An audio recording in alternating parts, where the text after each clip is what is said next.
صبح شام کی دعاؤں کے سلسلے میں آج ہم معوذات کے بارے میں پڑھیں گے۔ معوذات کا معنی ہوتا ہے قل هو اللہ احد، قل اعوذ برب الفلق اور قل اعوذ برب الناس۔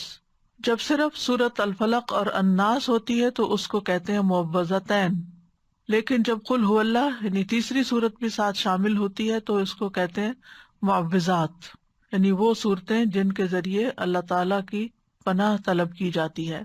تو سب سے پہلے سورۃ الاخلاص۔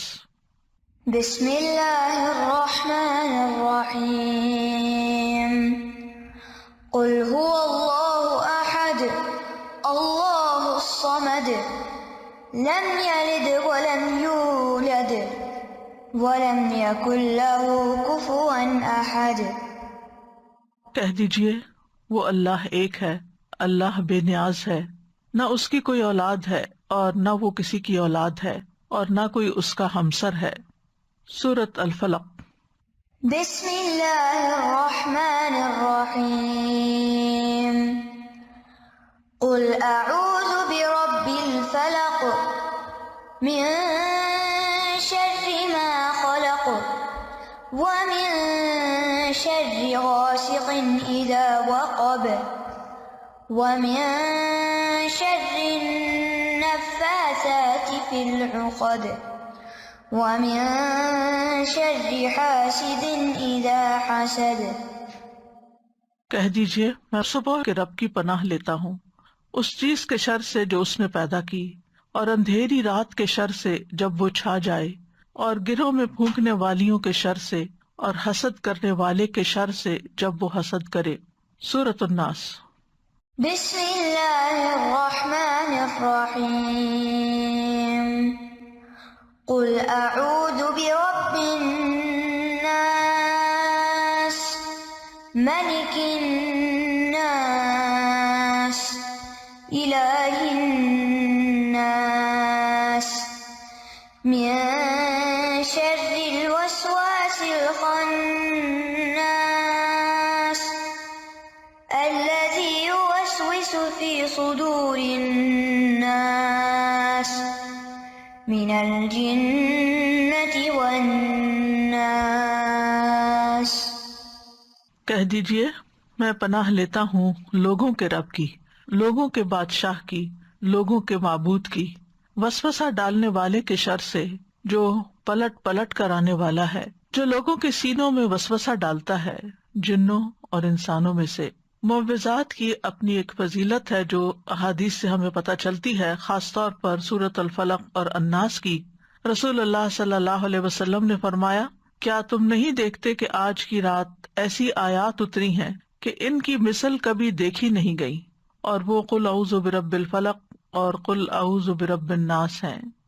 اسی طرح مسند احمد کی ایک روایت میں آتا ہے، ابن عابس الجہنی روایت کرتے ہیں کہ رسول اللہ صلی اللہ علیہ وسلم نے ان سے فرمایا، اے ابن عابس، کیا میں تمہیں تعوذ کے سب سے افضل کلمات کے بارے میں نہ بتاؤں، یعنی جن سے کوئی پناہ لے، جن سے تعوذ کرنے والے تعوذ کرتے ہیں، یعنی پناہ لینے والے پناہ لیتے ہیں۔ میں نے عرض کیا، یا رسول اللہ کیوں نہیں؟ تو آپ نے فرمایا یہ دو صورتیں ہیں، قل اعوذ برب الفلق اور قل اعوذ برب الناس۔ جو شخص صبح و شام ان کو 3 بار پڑھتا ہے وہ اسے ہر چیز سے کافی ہو جاتی ہیں۔ معاذ بن عبداللہ بن خبیب اپنے والد سے روایت کرتے ہیں، انہوں نے بیان کیا کہ ہم ایک بارش والی سخت اندھیری رات میں نکلے، جبکہ ہم رسول اللہ صلی اللہ علیہ وسلم کو ڈھونڈ رہے تھے کہ وہ ہمیں نماز پڑھائیں۔ آپ دیکھیں کہ جب بادل آ جاتے ہیں اور بارش شروع ہو جاتی ہے تو ہر طرف اندھیرا، اور رات بھی اندھیری ہو تو پھر اندھیرے پر اندھیرا ہو جاتا ہے۔ تو صحابہ پریشان ہوئے کہ تو نماز پڑھانے کا وقت ہے اور نبی صلی اللہ علیہ وسلم کہیں پر بھی نظر نہیں آ رہے، تو کیا ہوا؟ تو وہ اسی بارش میں باہر نکل گئے اور ڈھونڈنے لگ گئے آپ کو۔ تو وہ کہتے ہیں کہ ہم نے آپ کو پا لیا، تو آپ نے فرمایا کیا تم نے نماز پڑھ لی ہے؟ تو میں نے کچھ نہ کہا۔ تو آپ نے فرمایا کہو، تو میں کچھ نہ بولا۔ آپ نے پھر فرمایا کہو، تو بھی میں کچھ نہ بولا۔ آپ نے فرمایا کہو، تو میں نے عرض کیا اللہ کے رسول صلی اللہ علیہ وسلم میں کیا کہوں؟ آپ نے فرمایا کہو قل هو اللہ احد، پوری سورت، اور معوذتین یعنی قل اعوذ برب الفلق اور قل اعوذ برب الناس۔ صبح اور شام 3 بار یہ کہو تو ہر چیز سے تمہاری کفایت ہو جائے گی، یعنی تم ہر طرح کے شر سے محفوظ ہو جاؤ گے۔ امام شوکانی کہتے ہیں کہ اس حدیث میں دلیل ہے کہ ان سورتوں کی صبح اور شام تلاوت کرنا ہر اس چیز سے کفایت کرتا ہے جس سے انسان ڈرتا ہے، جو بھی اس کے خوف اور وہم اور وسوسے اور اندیشے ہوتے ہیں، خواہ وہ کچھ بھی ہو، تو ان چیزوں سے اللہ تعالیٰ اس کو بچا لیتا ہے۔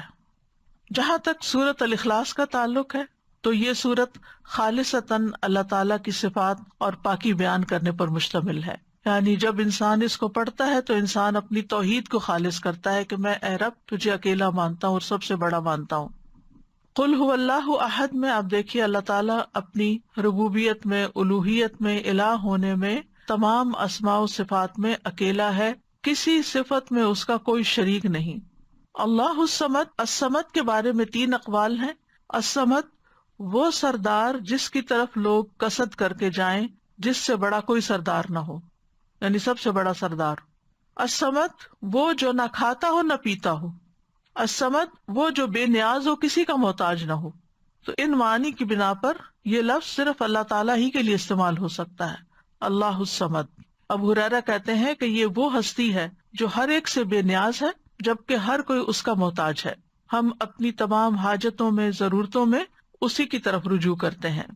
لم یلد ولم یولد، اس میں بھی اللہ تعالیٰ کی کامل بے نیازی نظر آتی ہے کہ اس کو پیدا ہونے کے لیے کسی کی ضرورت نہیں تھی اور نہ ہی اسے کسی اولاد کی ضرورت ہے کہ جو اس کا سہارا بنے۔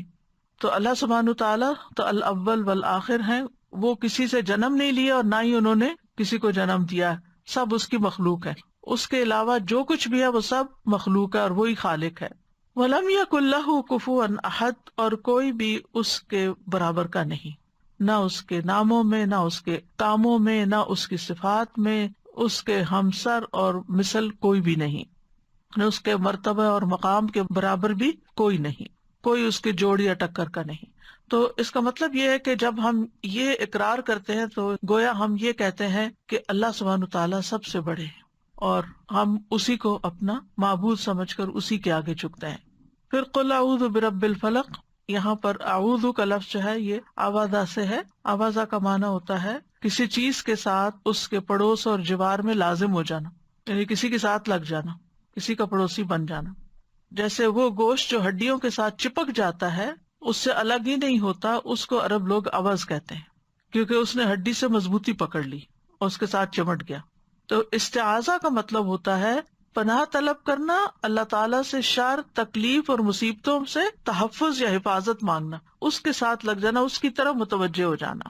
اور استعاذہ میں اللہ سبحانہ تعالیٰ کی تعظیم بجا لاتا ہے انسان، کیونکہ جو پناہ لیتا ہے وہ دراصل خوف میں ہوتا ہے، یعنی جب ہم پناہ لیتے ہیں تو ہمیں اندر ایک خوف ہوتا ہے کہ ہمیں کوئی بچا لے، تو جس سے وہ پناہ طلب کرتا ہے، لیتا ہے، وہ اس کا تحفظ کرتا ہے۔ یعنی جب ہم اللہ تعالیٰ کی پناہ لیتے ہیں تو پھر اللہ تعالیٰ ہمارا بچاؤ کرتے ہیں اور ہماری حفاظت کرتے ہیں، اور اس کو دراصل تعظیم کہتے ہیں، یعنی ہم اللہ کو اپنے سے بڑا مان کر اس کی طرف جاتے ہیں، اور یہی تعظیم عبادت ہے۔ آپ دیکھیں کہ دنیا کی زندگی جو ہے وہ بہت سی آفات، تکلیفوں اور مصیبتوں سے بھری ہوئی ہے۔ انسان کے بہت سے دشمن ہیں، جن بھی، انسان بھی، اور مخلوق میں سے اور چیزیں بھی اس کو نقصان دیتے ہیں، جیسے کیڑے مکوڑے، وحشی جانور، بے شمار چیزیں ہیں۔ تو انسان کو ان ساری چیزوں سے بچنے کے لیے، ان سارے دشمنوں سے حفاظت کے لیے کوئی ایسی ہستی چاہیے جو ان سب کو کنٹرول کر سکے، اور وہ صرف اور صرف اللہ کی ذات ہے۔